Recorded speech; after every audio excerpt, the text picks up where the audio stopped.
ప్రభునందు ప్రియులారా, ప్రభువు నామమున మీకు వందనములు.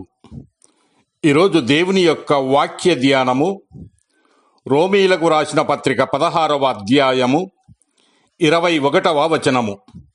నా జతపనివాడగు తిమోతి, నా బంధువులగు లూకియా, యాసోను, సోసీపత్రు అను వారును మీకు వందనములు చెప్పుచున్నారు. దేవుడి ఈ మాటలు దీవించి ఆశీర్వదించునుగాక. గమనించండి ప్రియులారా, రోమీయులకు వందనములు రాస్తూ పౌలు తన జతపనివాడగు తిమోతి అని అంటూ ఉన్నాడు. పౌలు వలన ప్రభువులోకి నడిపింపబడిన తిమోతి పౌలుతో జతపనివాడు అయ్యాడు. ఎంత అభివృద్ధి పొందాడో ఆలోచించండి. ఇది అసాధారణ అనుభవం. యువకులు ఆ అనుభవానికి రావాలి. క్రీస్తు యేసు యొక్క మంచి సైనికులు తిమోతి వలె ఆత్మీయకంగా బహు అభివృద్ధి గలవారై ఉండాలి. ఇంత మంచి అనుభవం గల తిమోతి ఎవరో తెలుసుకుందాం. తిమోతిలకు రాసిన మొదటి పత్రిక 4వ అధ్యాయము 11వ వచనము ప్రకారము తిమోతి యవ్వనుడు. తిమోతి యువకులకు ఎంత మాదిరి, ఎంత ప్రోత్సాహకరము. ఆత్మీయ జీవితంలో అభివృద్ధి వయసును బట్టి వచ్చేది కాదు. తిమోతి ఏండ్లు మీరిన వృద్ధుడు కాదు. అతడు తలనెరిసిన ముదసలి కాదు. విశ్వాస రంగంలో నేటి యువకుల అనుభవాలు అలాగూ ఉండాలి. క్రీస్తు యేసు యొక్క మంచి సైనికులుగా యువకులు ఎంతో అవసరము.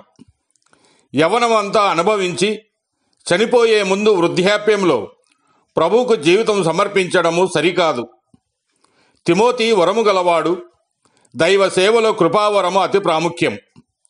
నిత్య జీవితం అనే కృపావరం అందరూ పొందారు గాని ప్రత్యేకమైన వరాలు పొందాలి. కృపావరాలలో శ్రేష్టమైన వాటిని ఆసక్తితో అపేక్షించాలి. ప్రియులారా, ఆసక్తి మంచిదే గాని అది చాలదు. కృపావరము కావాలి. నాకు ఏ వరము లేదు అనే నిరాశ చెందవద్దు. పొందండి.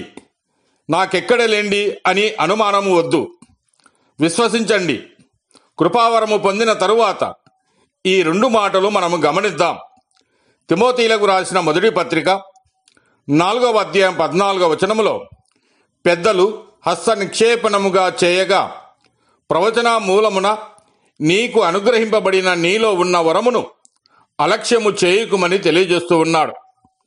అలాగనే 2వ తిమోతి 1వ అధ్యాయము 6వ వచనములో ఆ హేతువు చేత నా హస్త నిక్షేపమును వలన నీకు కలిగిన దేవుని కృపావరము ప్రజ్వలింపజేయవలనని నీకు జ్ఞాపకము చేయుచున్నానని వాక్యం సెలవిస్తూ ఉన్నది. కనుక ప్రియులారా, నీలో ఉన్న వరమును అలక్ష్యము చేయకుము. నీకు కలిగిన వరము ప్రజ్వలింపజేయుము. దేవుడు మిమ్మల్ని దీవించి ఆశీర్వదించునుగాక.